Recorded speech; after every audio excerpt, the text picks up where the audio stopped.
Blog Talk Radio.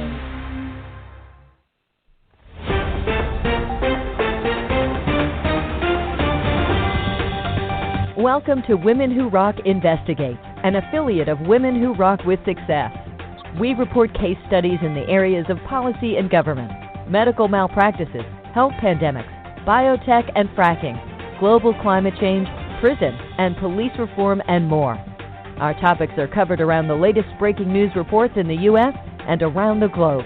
We can be heard on Spotify, Google Play, Google Podcast, TuneIn, iTunes, Podbean, Airtime Pro, and SAM Broadcasting radio stations, and more. Our hand-picked experts on the show provide credible information from their fields of experience. Join us on Thursdays at 10 a.m. Central Standard Time as we discover the latest in news reports. Now join us live in the studio with our show host, Mrs. Diane Winbush.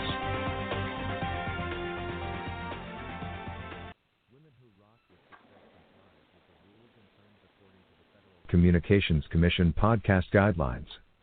The views and opinions expressed by our guests are their own, and their appearance on our digital media platforms does not imply an endorsement of them or any entity they represent. All guests who embrace our media stations are experts who are licensed in their fields of occupation. All rights reserved.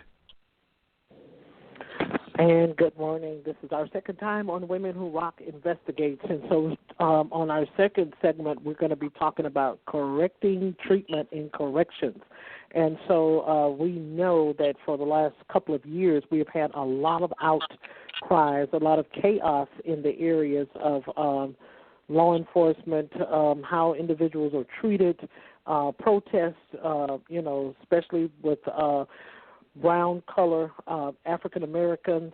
It's just been a lot of injustices and a lot of discomfort. So today we have on the show two individuals that is going to, and they're authors, and they're going to be able to address some of the concerns that we have seen in the media, and it's none other than former lieutenant of the Department of Corrections, Michael Johnson, and also licensed clinical social worker and co-author, and as well, Michael is also the co-author of this book, Correcting Treatment in Corrections, and she is none other than Rhonda Champagne, if I'm pronouncing that correctly. So good morning, everybody, and welcome to the show. Good morning, and thank you for having us. Yes, thank you, Diane. And you did pronounce it right. Okay. It is Rhonda Champagne. Okay. So we're going to start with you, Rhonda, and then we're going to let Michael introduce himself. So we're going to start with you and share with the audience as to what you do, your profession, and what was your take on this book? So I am a licensed clinical social worker, and I have a private practice here in Montana. I co-authored the book with Mr. Johnson because we implemented a trauma-informed treatment program inside a prison, inside the Department of Corrections here. And it was a hugely successful program that really, took the time to delve into the women. It was, a program for women, and we took the time to delve into addressing the underlying problem of trauma that is often masked as an addiction issue. So we developed a treatment program, and it was hugely successful and then abruptly closed by the Department of Corrections, which led us to try to understand why. Okay, Michael? Yeah, sure. So I was the lieutenant at the correctional facility here in Boulder, Montana, and Ms. Champagne was hired to implement a trauma-informed treatment program. We were holding adult females from the prison and jail systems of Montana, and all the research-based studies shows that there's underlining trauma that is the foundation of addiction and criminal behavior. So Montana was trying to treat this trauma. And when Ms. Champagne arrived at my facility, I've had over a decade of training as a Department of Corrections staff of how to keep the environment safe, things like implementing strip searches, being aware of inmate manipulation. And when Ms. Champagne brought in her curriculum for a trauma-informed program, what I found is that it went against just about every single corrections policy or procedure that I'd ever been trained on. We had arguments about strip searches right in the beginning. I believe the strip searches were necessary in order to keep the environment safe, and she said, you are implementing trauma, and we're here to treat trauma. So the book really covers a dialogue format between Rhonda, the therapist, and me, the lieutenant in charge of security, and all the many, many controversial issues between the person who is representing corrections policies and procedures, that's me, and then Rhonda, who's representing a treatment culture and ethics, and the two are like oil and water, is what we found. However, we did manage to uphold a safe and secure environment without doing one strip search. And it was just incredible for me. In the nearly 3 years the program was up and running, I was absolutely amazed at how the trauma-informed culture can actually provide a safer environment than the power and control approach that corrections often takes. And I really got to know the women that came there for treatment. I was absolutely floored by some of the things that they had experienced, the traumas that they'd experienced. And in my past years of corrections, I never really got to know the inmates, as I call them. Our program, we called them residents. But it was just an amazing experience for me to really understand that people have gone through just atrocious traumas, and it really makes it easy to understand how addiction comes into their lives and even criminal behaviors. And so we wrote this book because we would really like to see more trauma-informed approaches in our corrections. Rhonda and I believe that the recidivism rates are so high because we're not really providing good treatment. Our treatment centers in corrections are buildings that are built like prisons. They're operating under prison policies and procedures, but our treatment results, recidivism rates are high. Our program had very low recidivism rates, and it was all attributed to this trauma-informed approach that we took on, but it was not easy. It went against, like I said, just about every policy or procedure that I was ever trained on and responsible to uphold. Okay, great.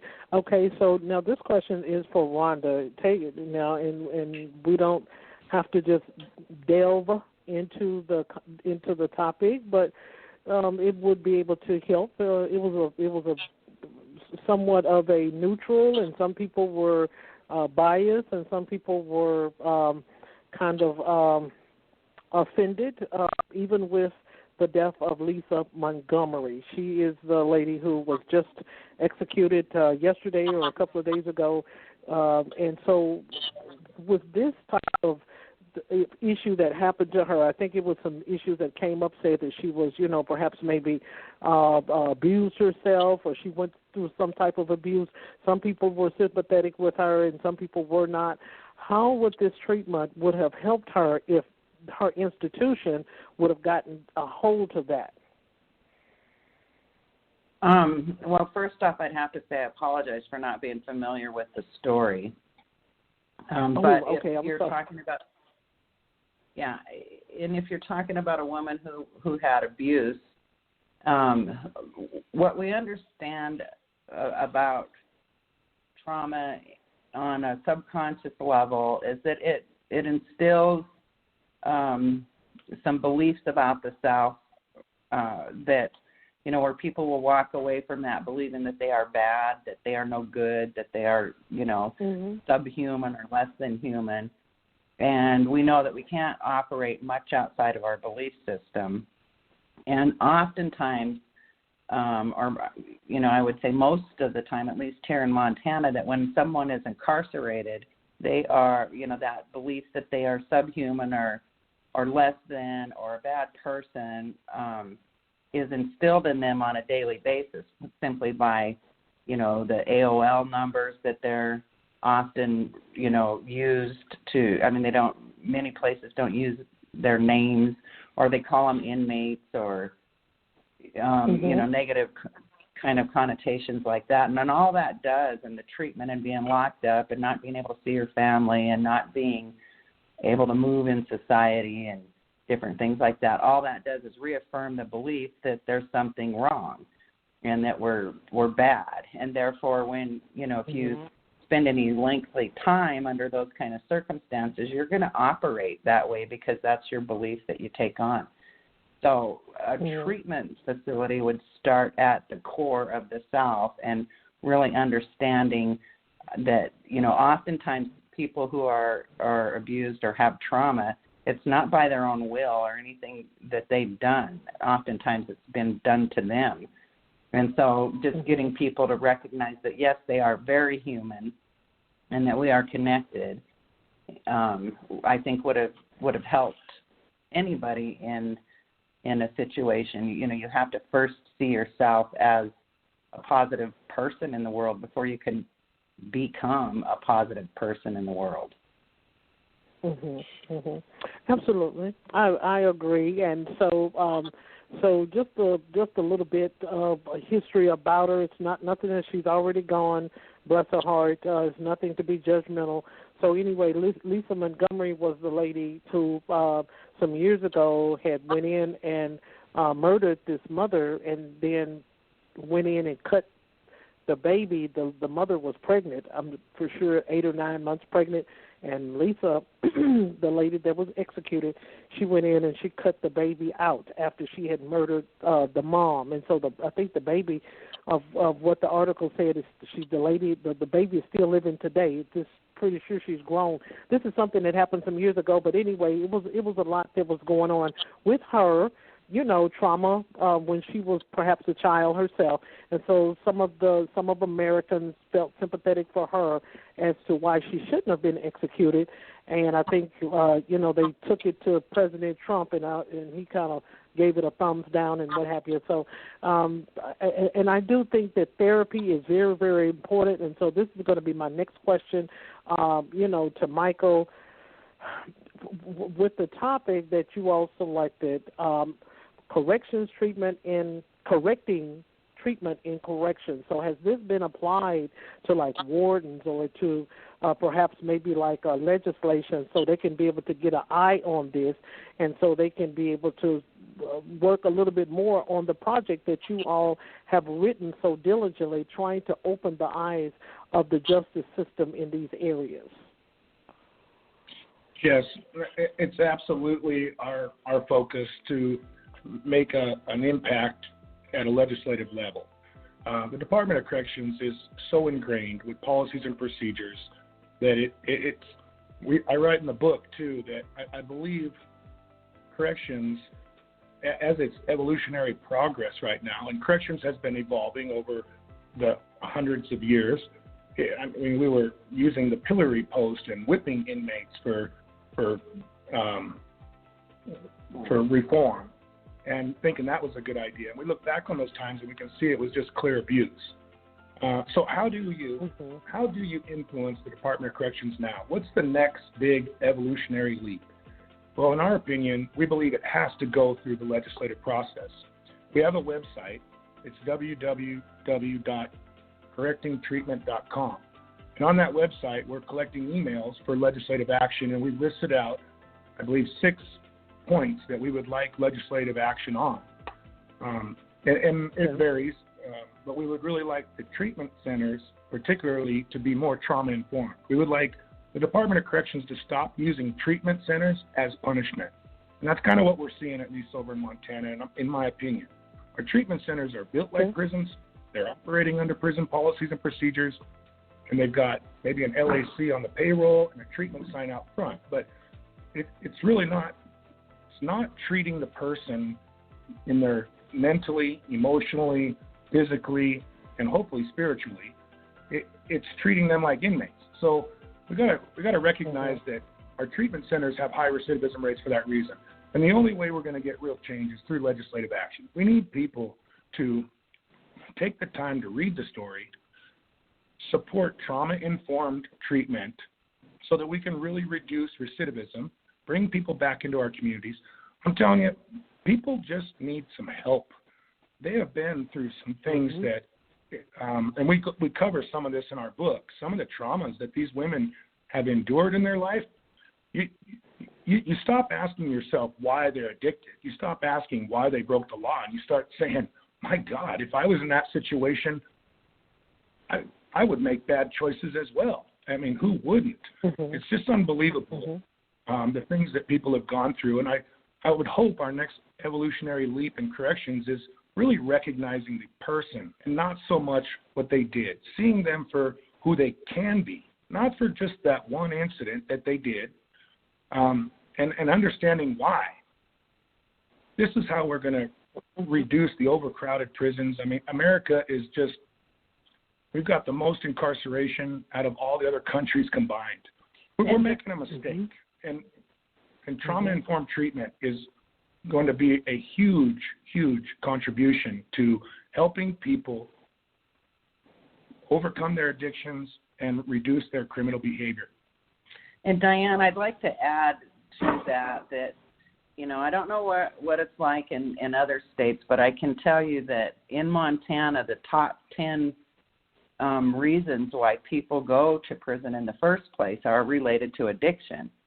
And so when you look at that from a clinical perspective and a treatment perspective, most of those people don't belong in prison. They belong in a treatment facility where they can actually get some help. Absolutely, absolutely, which is going to bring me to the next question. I would like to share a brief story with the both of you. And this ex-former resident, they call him guest resident offender. So what happened was she went through a very, very now keep in mind she's already kind of probably 20% mentally challenged. 20%, that's not a lot. But once she got into one of these treatment centers, and she was on the show too, back here about 3 or 4 months ago probably, and so they did some very horrific things to this lady. It was supposed to be there to, and I can't call out the prison name, I don't want to do that, but it was in the state of Missouri, if I'm not mistaken. And she went in there, and okay, and if you already know that the person has a they're hyper, they bipolar. She was diagnosed as bipolar, not by that institution, but way before she even got incarcerated. And they would go in there and push her buttons on purpose, push her buttons. And so when she went into the SHU, that's what they call it in the state of Missouri. We call it segregation in Tennessee. That's where I'm at. And when she went into the to the SHU for 30 days, I don't know what she done, they cut the woman's hair off. They cut off the woman's hair. How can you cut off? And this is not something that I'm fabricating. This is not something that I'm bringing up on the show and allowed her to share her. She sent the pictures to my address. I saw her hair when it was long when she went in there. When she went into the segregation area, the woman's hair was cut off. And I'm not for sure as to how institutions are getting away with that type of treatment and behavior. That woman was traumatized. She sent me the whole paperwork. I think it was about 700 pages. Of course, I couldn't read it all, but she had reached out to the legislative platforms as well, too, to talk to them about what was going on at this mental institution. It was a prison, but it was supposed to be treating the offender, the guest, the resident. And she went through a lot of things. So there was a clinical psychologist or social worker, just as yourself, Rhonda, that was assigned to her. And so after she met with her, it was something that happened between a lieutenant, between a lieutenant and this offender. They know that she has bipolar anger issues. The lieutenant forced her to take off her clothes right in front of him, and the social. This didn't happen 40 years ago. This was, I think, a couple of years ago before she got released, and made her undressed in front of the social worker, the clinical social worker, and the lieutenant himself, and then the social worker mentioned to her, say, look, mention to the staff, don't do that. You don't supposed to do that. But the social worker never reported it. And so this is for Michael. I'm going to go to Michael on this one, and then you can comment it on too, Rhonda, but we're going to go to Michael first. How is it that the wardens, these institutions, are not paying attention to the behavior of these individuals that are in authority like that? This actually happened. I saw the picture. She showed it to me. She sent it to my house. Well, as you tell it, Diane, it sounds like a horrific act, and one that absolutely did not take into consideration this woman's mental health situation. Definitely is not trauma-informed. The Department of Corrections, again, it needs to evolve. It needs to grow. It needs to mature. It needs to learn. But right now, I think we really classify inmates based off their behavior, and not enough effort is put into understanding mental health and trauma. So when Ms. Champagne came in and implemented this program to me, she educated me on the SAMHSA, Substance Abuse Mental Health Services Administration. We ran and operated off of those guidelines. Now let me say that again: Substance Abuse Mental Health Services Administration. We operated off of those guidelines, not Department of Corrections guidelines, which I think was a big part of why we got shut down. But when you operate under those guidelines, we absolutely were able to understand mental health and understand the people that are going through the treatment, and it was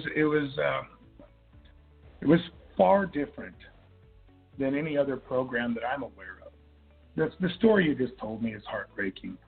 I can't really speak to, the information about it, but as you report it, it sounds horrific, and it sounds like it induced more trauma, and I feel very, very bad. That's why we need legislative action. If the Department of Corrections continues on its path, it'll take legislative action to get them to separate and treat mental health more than a crime and understand it more. I just didn't know. Me personally, I had the DOC training, and that's all you have to go off of until someone like Ms. Champagne shows up and starts implementing SAMHSA guidelines as opposed to corrections guidelines. And again, I want to say, operating under SAMHSA guidelines actually provided more security than the power and control. These women respected my officers. They were called correctional counselors, but they respected them so much more because we didn't do things like strip searches. We didn't consequence people. We worked from a therapeutic perspective on behavior. I mean, I'll tell you, when you have a lot of people, that are taken away from their families, they're in a housing unit, they're all sharing the same TV, the same phone, you're going to have some conflicts, and that's not because they're bad people. If I was in there under those circumstances, I'd be having some personality conflicts with people. So the management of it switched from the power and control and the threatening approach of, if you break a rule, you're going to be in trouble, we're going to consequence you, we're going to put you in your cell, you're going to lose privileges. We switched from that to a relationship-based rapport.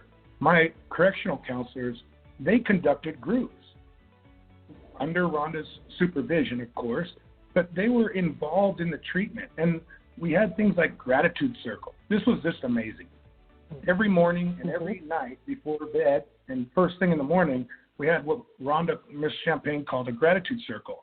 And my officers would be engaged and involved in that. They would list off what they were grateful for. And it was amazing how, as that relationship-based rapport took place amongst the residents and my officers, they began to be grateful for each other. It was really, I got goosebumps on my arm. I wish people could have seen it. I hope we describe it in the book well enough. But it absolutely was a life changer for me. Having everybody on the same page through a treatment approach actually maintained a higher level of security than I'd ever witnessed before. It was out of respect. instead of a threatening power and control. Absolutely. I just at the time I was able to work with the federal system from 2000 to 2010, something like that. My take on that was, why would I go in and be aggressive to them? So their policy was, you have to write them up if you see them smoking. You have to write them up. You have to write them up if they're doing things that. My take was on that. If I give you one warning, as you stated, Michael, people will respect you if you stop and take the opportunity to explain, share, and talk to them. And that's what I would do. I would knock on the door, take the cover off your door, and then after that, Ms. Winbush, thank you so much, and things. And then, that wouldn't be my perspective. I'm not offering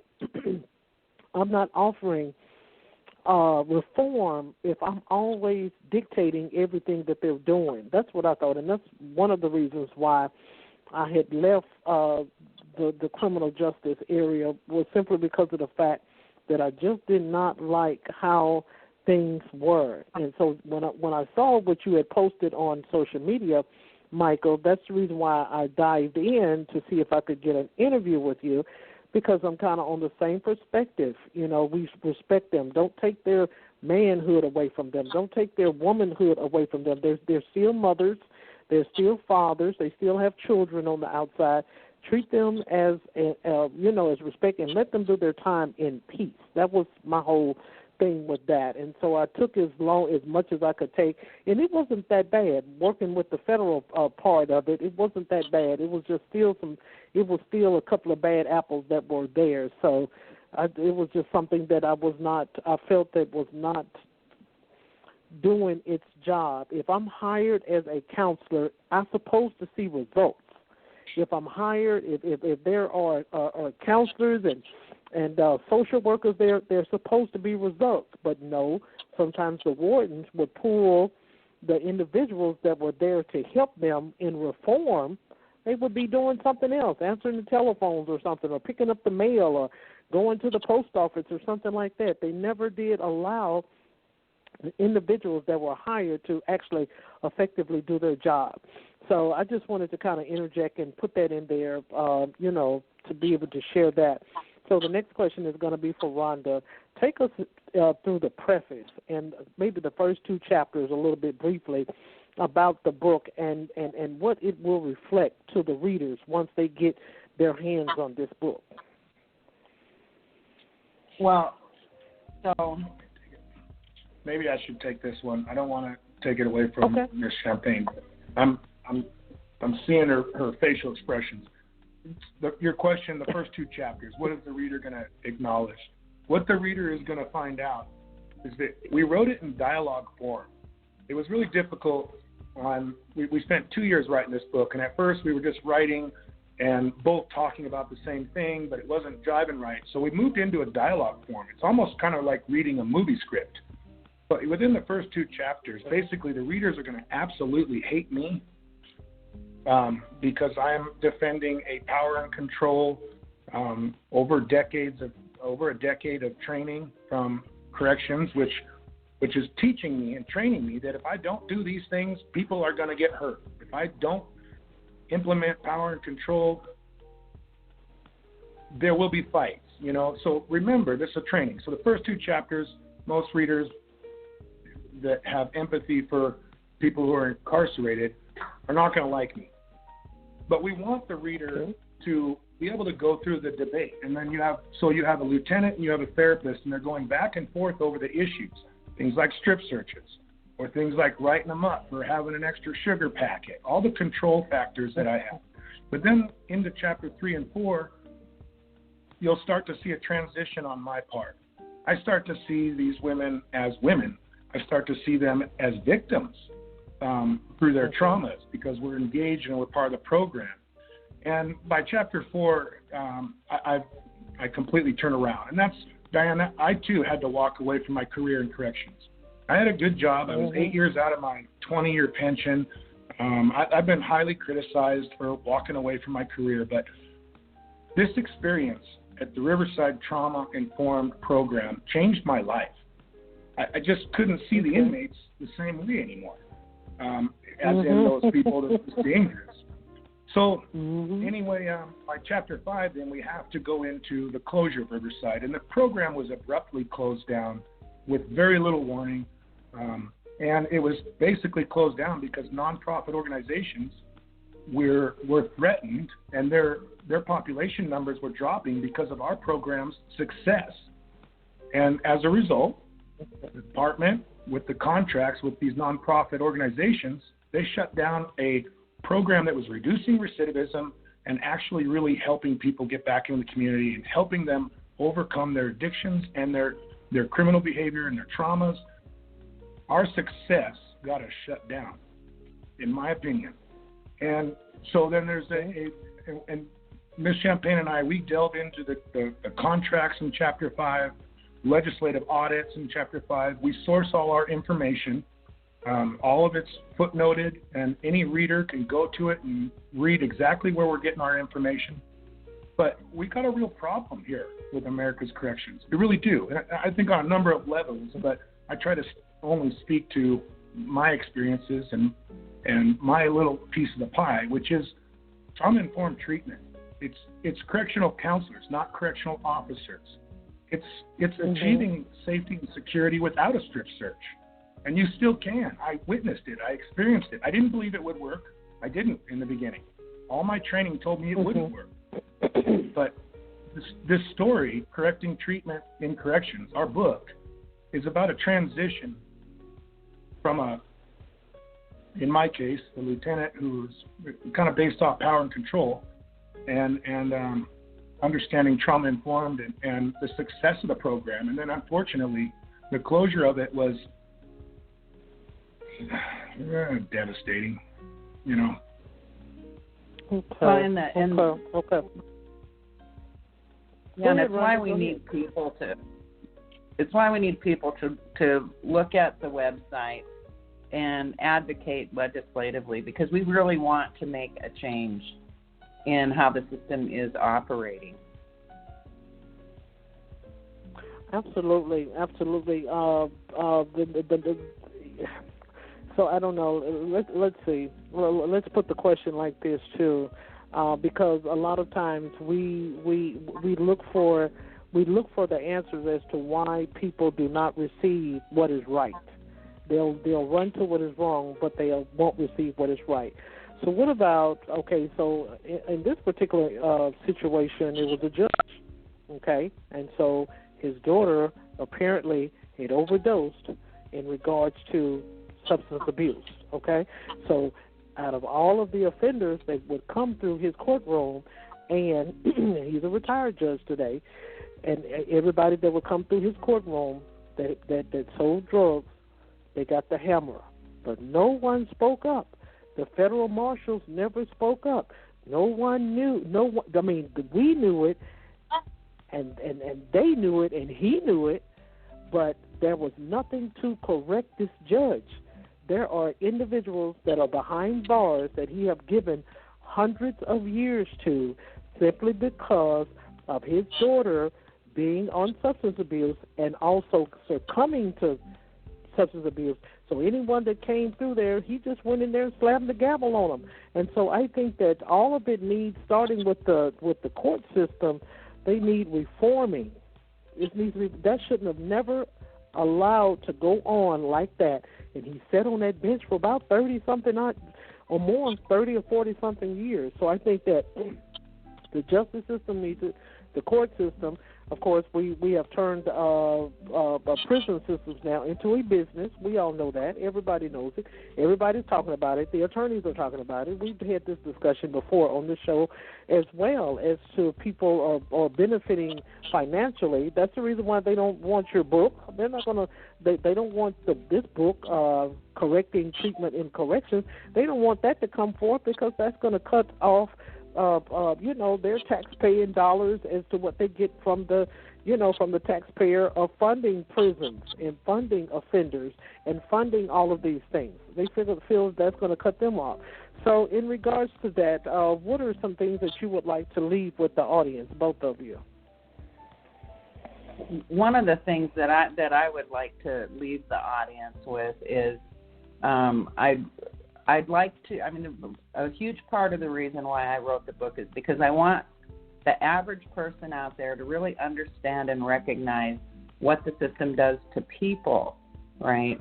And, when you treat somebody less than human and then have this expectation that they're going to get out there and do great things, right, after you've sat with them for a long time and treating them poorly, they're just not going to be able to. And the other thing that I want the people to become aware of is how the system is geared to itself. I hear all the time that I was on a panel the other day, and one of the judges here in Montana was very frustrated because the prosecuting attorneys come in there recommending very lengthy sentences to people, and he wanted to reduce some of those sentences. I don't know how that whole system works, but I know that police officers can no longer just go to a residence and figure out what's going on, that that if they get called on a domestic dispute, somebody's going to jail. That's the rules here. And so they don't get to decide, they don't get to think for themselves. And it appears to me like, prosecuting attorneys are overwhelmed. For certain public defenders are absolutely overwhelmed. They don't even get 5 minutes with their clients before they're representing them in a courtroom. And it just appears to me like the system is running itself, and that people and the thoughts, the thinking, the ability for people to think outside of it is more narrowed and more narrowed and more narrowed all the time. And so, what the fix is, I don't know, but our system is not working. You can look around and you can see that more and more prisons are being built. And oftentimes those prisons are disguised as treatment facilities, and they're really not running what I consider is a accurate treatment facility. And because people are tired of building prisons, but we're doing it anyways under a big guise. And so I just want to bring some awareness to the average person listening to please get a hold of your legislator, and if you want to really understand how proper treatment works, read the book, because the book is about correcting treatment. Absolutely. Michael? Well, I think Ms. Champagne said it very well. My advocacy is absolutely for trauma-informed treatment. I saw it work. I did not believe it would work in the beginning, again, because I've had over a decade of training and quite frankly, a level of brainwashing to see inmates as just dangerous people. And so my experience really led me to really understand more about the person behind the crime. And I watched it work in these women. I watched this trauma-informed treatment work. They became stronger mentally, stronger emotionally, stronger physically, and some of them spiritually. And this is the answer to lowering recidivism rates. This is the answer to bringing people back into the community safely for everybody else. This is also, I think, the answer for better tax dollars being spent. The treatment centers we have right now in America are not working. Most of them have extremely high recidivism rates. Our legislative audit here in Montana concluded a 14% success rate in our nonprofit organizations that are running treatment programs. 14%. That's a fail. And my experiences have shown me that trauma-informed treatment is how you drastically improve that success rate. I advocate for correctional counselors that are involved in the treatment aspects. No more people just sitting in the corner waiting to write somebody up, waiting to send somebody to their cell, or waiting to tackle somebody. Correctional counselors are involved in treatment. You don't need to be a therapist to be therapeutic. My correctional counselors were able to do that, but we had to go against just about every single policy the department had in place for us. And as a result, along with nonprofit organizations that are absolutely profitable. They're in a very lucrative business. Everybody knows it, like you said. That's what shut us down. And I just feel a strong pull that I need to fight for this. I saw it work.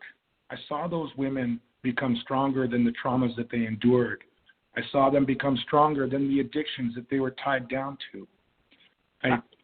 Our book is a step-by-step unfolding of how you do it right. Okay, absolutely. And hopefully, if you continue to